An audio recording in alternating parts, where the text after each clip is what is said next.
गुल प्लाजा में सैकड़ों खानदान उजड़ गए। गुल प्लाजा की आग ने कई जिंदगियां निगल ली।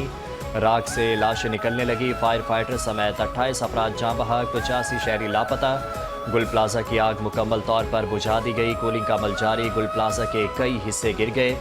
मुतसिल बिल्डिंग के भी 2 पिलर टूट गए। बाकी ढांचा किसी भी वक्त गिरने का खदशा।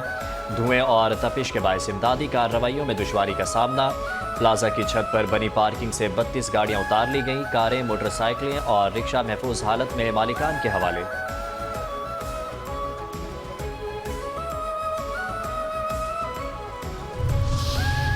ख्वाजा जी लाए दूर की कौड़ी। 18वीं तरमीम एक दिकोसला साबित हुई। सारे इख्तियारात सूबाई हुकूमत को मुंतकिल हो गए।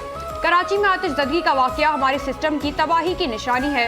पाकिस्तान के इस्तेहकाम के लिए अब फैसले करना होंगे। वज़ीर दिफा ख्वाजा आसिफ का कौमी असम्बली में इजहार ख्याल। कहा, कराची में होने वाले वाकयात मुतकाजी हैं कि इख्तियारात निचली सतह पर मुंतकिल किए जाएं। सतम ज़रीफ़ी देखें कि जब भी डिक्टेटर्स आए उन्होंने बाख्तियार लोकल गवर्नमेंट मुतारिफ कराई। हम लोकल गवर्नमेंट के इलेक्शन नहीं कराते। इलेक्शन शेड्यूल भी आए तो बहाने करते हैं। हमारे मुल्क और सिस्टम की बका के लिए लोकल गवर्नमेंट को मजबूत करना होगा। अगर यही रहा तो फिर आखिर में वजारत दिफा की फायर ब्रिगेड ही आग बुझाने के लिए आएगी।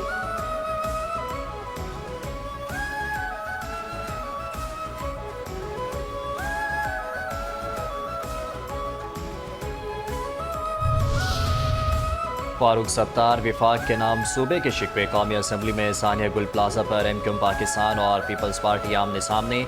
कौमी असम्बली में सानिया गुल प्लाजा पर बहस। एमक्यूएम की जानिब से नए इंतजामी यूनिट्स और बल्दियाती इदारों को मजबूत करने का मुतालबा। फारूक सत्तार ने कहा, आग अब कराची के हर शहरी के दिल में लगी हुई है। नए इंतजामी यूनिट्स बनाना मुल्क की तकसीम नहीं, इसको सियासत की नजर ना करें।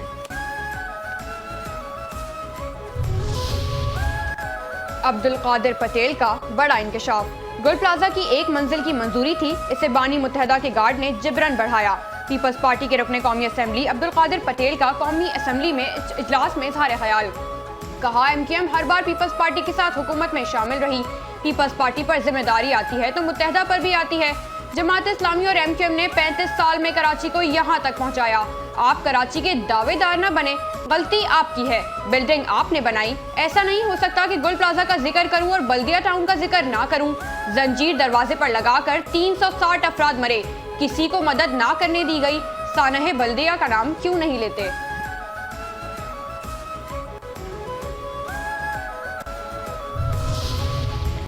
ये अजीब है, एक वाक़े को बुनियाद बनाकर आप सूबों तक 18वीं तरमीम और बुनियादी तालीम तक चले गए।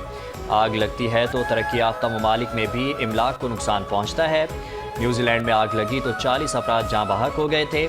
लाहौर में हफीज सेंटर में 3 मरतबा आग लगी लेकिन इस पर कोई सियासत नहीं की गई। ये आग है, हो जाता है। शैला रजा का कौमी असम्बली इजलास में इजहार ख्याल।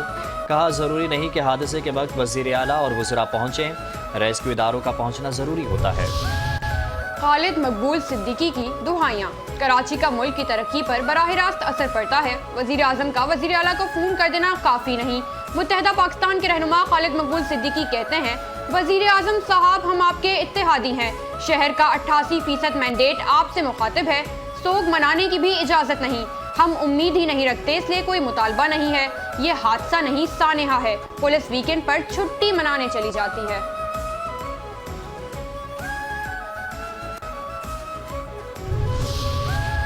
गुल प्लाजा की आग तपिश सेनेट तक जा पहुंची। कराची के साने पर हर पाकिस्तानी को दुख है। ये अफसोसनाक वाक़या है। एमक्यूएम की शिकायतों पर हम नजर सानी कर लेंगे। वज़ीर आज़म के मुशीर राना सनाउल्लाह कहते हैं, हमने अपोजिशन को कई बार कहा मुज़ाकरात के लिए बैठें। अपोजिशन को चाहिए कि वो वज़ीर आज़म के ऑफ़र को कबूल करे। ये पहली मरतबा हुआ कि कायदे ऐवान और अपोजिशन लीडर में राबता नहीं था। कायदे ऐवान और कायदे हिज़्ब इख्तिलाफ के बगैर ऐवान चल नहीं सकता।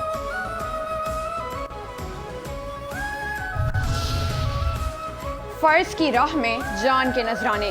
गुल प्लाजा में फायर फाइटर के वालिद ने भी जामे शहादत नोश किया। कौमी असम्बली इजलास में एमक्यूएम रहनुमा अमीनुल हक का इजहार ख्याल। कहा, गुल प्लाजा में आतिशदगी के 45 मिनट बाद फायर टेंडर्स पहुंच गए थे। गुल प्लाजा में आतिशदगी का वाकया इंतहाई अफसोसनाक है।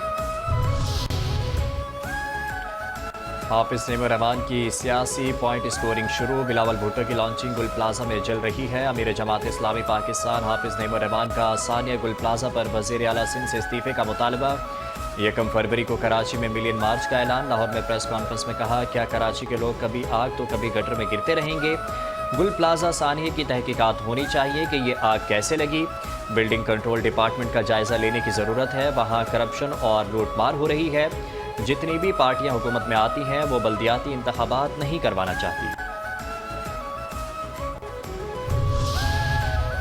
कौन पहुंचा गुल प्लाजा के मलबे पर। वफाकी वजीर तजारत सरदार जाम कमाल खान का गुल प्लाजा का दौरा। आतिशज़दगी से कीमती इंसानी जानों के ज़िया पर इजहार अफसोस। कहा, वफाकी हुकूमत की जानिब से गुल प्लाजा पर पहुंचा हूँ। वजीर आज़म ने खास हिदायत की है कि लोगों से यकजहती करें। गुल प्लाजा का सानहा बहुत बड़ा है। वफाक और सिंध हुकूमत मिलकर अपनी जिम्मेदारी अदा करेगी। तमाम हुकूमती मशीनरी जिला इंतजामिया यहाँ है। सूबाई हुकूमत और मेयर कराची के मुख्तलिफ उमूर पर काम होते हैं।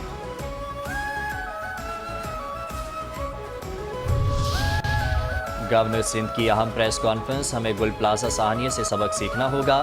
सिर्फ गुल प्लाजा नहीं, तमाम प्लाजा की सेफ्टी पर बात करना होगी। रिश्वत लेकर दुकानों की इजाज़त देना रिश्वत नहीं बल्कि ये कत्ल है। कानून के बरक्स प्लाजा बना हुआ है या बनने जा रहा है तो हमें उसे रोकना होगा। गवर्नर सिंध कामरान खान टिसूरी की कराची में प्रेस कॉन्फ्रेंस। कहा, इस शहर को आहों से हम सबको डरना चाहिए। हम एक दूसरे को नीचा दिखाने में बहुत गिर चुके हैं। हुकूमत सिंध पर तनकीद नहीं कर रहा। पार्किंग प्लाजा खाली पड़ा है। तजवीज़ है मुतासरा ताजरों को वहाँ मुंतकिल किया जाए।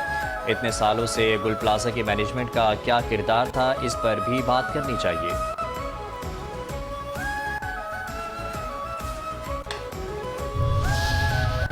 शर्जील मेमन की वजाहतें। गुल प्लाजा में रेस्क्यू ऑपरेशन चल रहा है। लाशें निकाली जा रही हैं। सिंध के सीनियर वजीर शर्जील इनाम मेमन कहते हैं, जो लाशें शनाख्त के काबिल नहीं उनकी शनाख्त DNA से की जा रही है। खिलौनों की दुकानों और इलेक्ट्रॉनिक आइटम्स में बैटरियां होती हैं। वजीर आला सिंध ने जो कमेटी बनाई है वो एक एक चीज को देखेगी। जो भी मुहर्रकात सामने आएंगे वो सबको बताए जाएंगे। हुकूमत आवाम की बेहतरी के लिए फैसले करती है। पूरे मुल्क की 90% बिल्डिंग्स में फायर अलार्म और एग्जिट मौजूद नहीं।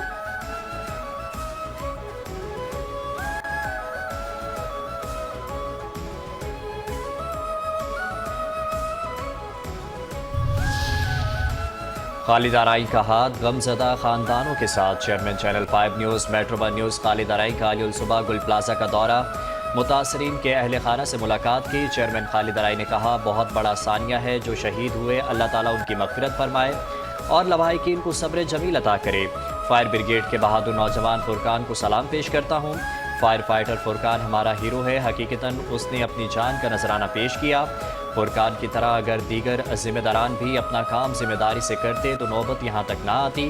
90% मेमन कम्युनिटी को यहाँ नुकसान हुआ है। शहर के बड़े ताजिर रहनुमाओं से अपील है कि वो यहाँ आकर जितनी हो सके मुतासरीन की मदद करें।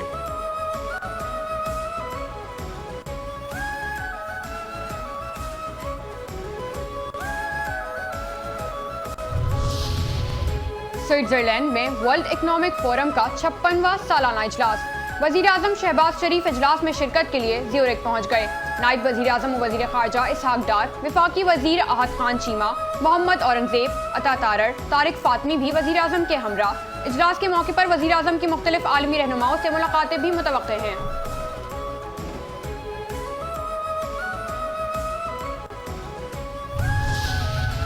अफगानिस्तान से लोगों को लाकर बसाना फाश गलती थी। दुश्मनों के साथ आवाज़ मिलाकर पाकिस्तान के खिलाफ जहर उगला जाता है। वज़ीर आज़म शहबाज शरीफ का कौमी वर्कशॉप में KP के शुरका से खिताब। कहते हैं, क्या वजह है कि दहशतगर्दी ने दोबारा सर उठाया। सवात से सैकड़ों दहशतगर्दों को किसने रिहा किया। रियासत दहशतगर्दी के नासूर को जड़ से ख़त्म करने के लिए पुरज़्म है। KP में जो तरक्की होनी चाहिए थी वो नज़र नहीं आती। भारत ने पाकिस्तान के खिलाफ जहरियत की। पाकिस्तान ने भारत के साथ जहाज़ गिराए। अफवाज पाकिस्तान ने दुश्मन को वो सबक सिखाया जो वो क़यामत तक याद रखेगा।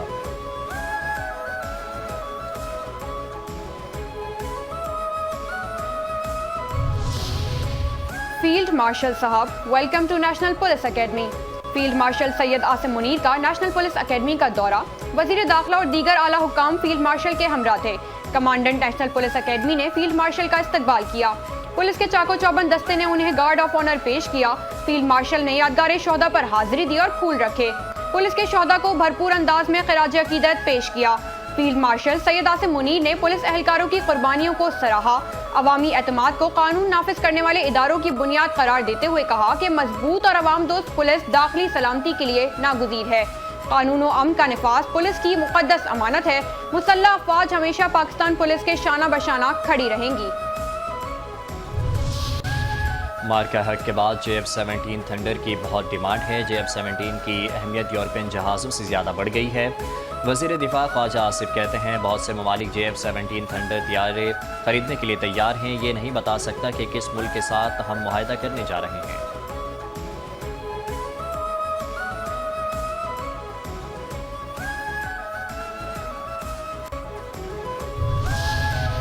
क्यों जल रहा है केपी? PTI की पॉलिसियों और सूबाई हुकूमत की नालायकी की वजह से केपी जल रहा है। केपी हुकूमत की कारकर्दगी कोई नहीं, ये सियासी कार्ड खेलते रहे। दहशतगर्दों से कोई हमदर्दी नहीं हो सकती, इनके खिलाफ कार्रवाई जरूर होगी। कौमी असम्बली इजलास में वजीर मुमलिकत दाखिला तलाल चौधरी का इजहार ख्याल। कहा नेशनल एक्शन प्लान पर सूबाई हुकूमतों ने अमल दरामद करना है। PTI दौरे हुकूमत में नेशनल एक्शन प्लान 2 बना था। नेशनल एक्शन प्लान पर तमाम सियासी जमातें मुत्तफिक हुई। रोजाना की बुनियाद पर इंटेलिजेंस बेस्ड ऑपरेशन हो रहे हैं। केपी में इस वक्त जो कुछ हो रहा है, सूबाई हुकूमत ऑन बोर्ड है। केपी में 14 साल से एक ही जमात की हुकूमत है।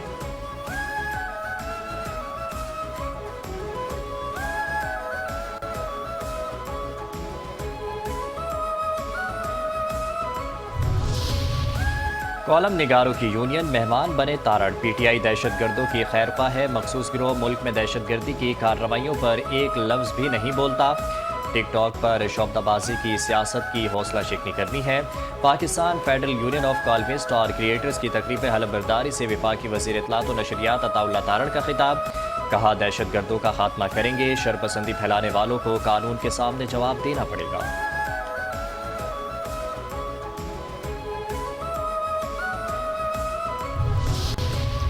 वज़ीर आला सरफराज बुगटी ने कहा कि बलूचिस्तान में मिसिंग पर्सनस का मसला मुस्तकिल बुनियादों पर हल कर दिया गया। मुख्तलिफ लोगों ने मिसिंग पर्सनस के इशू पर सिर्फ सियासत चमकाई, रियासत को मोरद इल्जाम ठहराया और वोट हासिल करने की कोशिश की। हमने पहली दफा इसका हल निकाला है।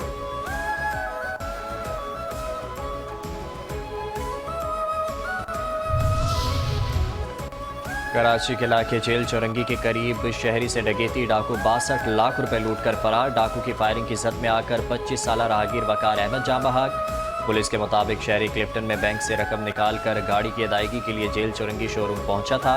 उसने गाड़ी से पैसे निकाले तो डाकू पीछा करते हुए पहुंचे और लूटमार की।